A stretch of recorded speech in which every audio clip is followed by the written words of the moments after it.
Hello and welcome to the New Year's Eve edition of E-Prime. I'm Daedran.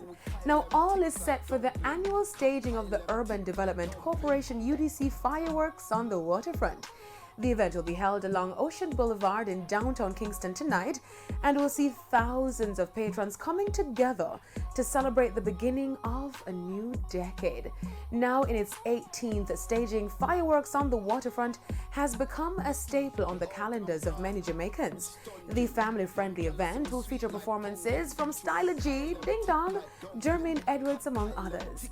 In a release, UDC said this is a celebration of the development work of the UDC, its subsidiaries and partners, and will showcase Jamaica's best by way of live entertainment, food, craft, and a kiddies village.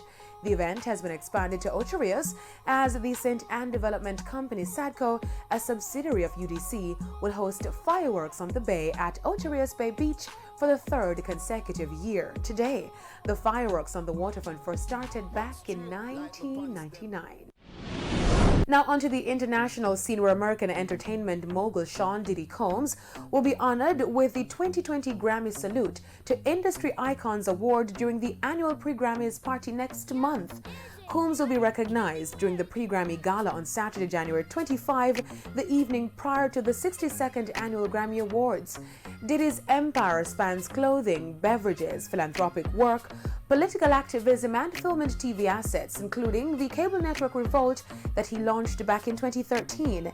Diddy has secured a slew of hits under his moniker Puff Daddy, with 5 number ones on the Billboard Hot 100 and 15 top 10s. This year, his career was recognized with an induction into Billboard's R&B and Hip Hop Power Players Hall of Fame alongside Andre Dr. Dre Young. That's it for this evening's edition of E-Prime. I am Daedran. Happy New Year. See you in 2020.